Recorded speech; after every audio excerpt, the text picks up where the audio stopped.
Thank you for joining us today. Today we will be discussing the Idaho murders of 4 college students. A little bit about myself before we get into the case. I'm a retired law enforcement officer with 20 years of service. I began my career in the jail, worked the road, and became an investigator. During my career, my training was from everything from SWAT to becoming a state-certified crime scene technician. I've investigated crimes from thefts to homicides.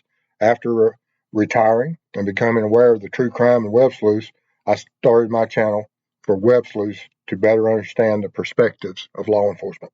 And today, as I said, we're going to be covering the Idaho murders of 4 college students, Madison, Kaylee, Ethan, and Zana.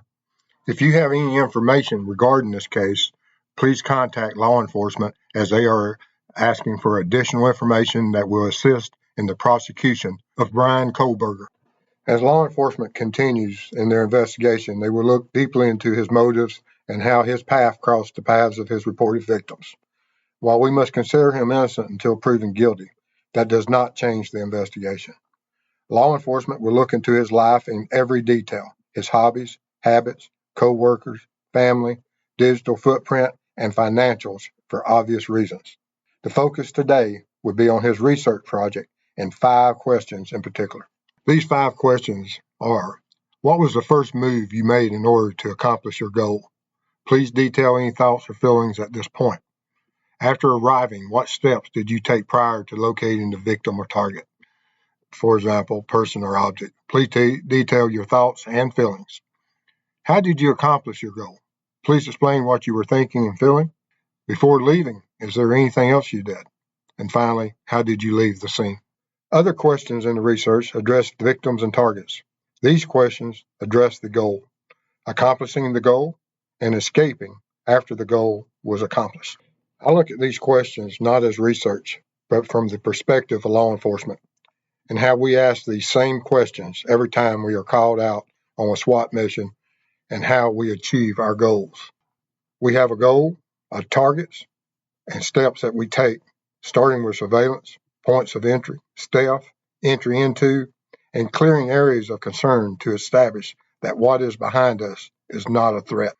While we currently don't know his point of entry or first movements through the residence, it would be logical to believe he either entered the front door on the first floor or entry was made through the back of the residence on the second floor, as both allow easy access to doors which may or may not have been locked. If Kohberger has found his answer for his first move by identifying a target, surveilled, and found entry, does he begin clearing and securing areas to ensure that he has an escape route after he has completed his mission? I will look at the most likely scenario from my perspective. The offender would enter the back of the residence on the second floor, as it has limited visibility and cannot be seen from the roadway. Additionally, if you are discovered, you can easily disappear into the tree line and escape the area. After entry, he would begin securing and clearing areas on the second floor. Movement through the house would be deliberate and all rooms checked. Unlocked doors would be opened and all threats identified. Is this when he came across Ethan and Zana? If this is his initial contact, was he injured in the fight by Ethan or Zana? Was there noise that alerted Madison or Kaylee? When he confronted Madison and Kaylee, were they also able to injure the offender? We know from the law enforcement news brief that Kohberger's DNA was found.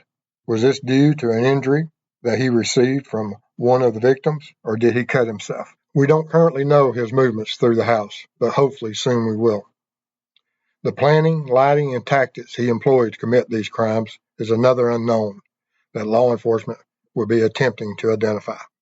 The survival of the other 2 occupants of the residence that night could be for a number of reasons. Was Kohberger injured and knew that he was at risk of being identified by his DNA?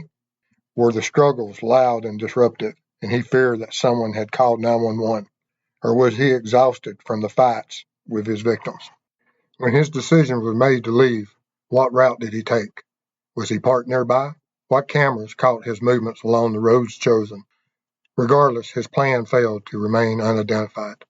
I am thankful that law enforcement has made an arrest, and I look forward to a better understanding of these senseless murders. If you have any information regarding this case, please contact law enforcement and provide that information as soon as possible. If you enjoyed this video, please hit subscribe, like, share, and we appreciate you being here tonight, and I look forward to seeing you next time.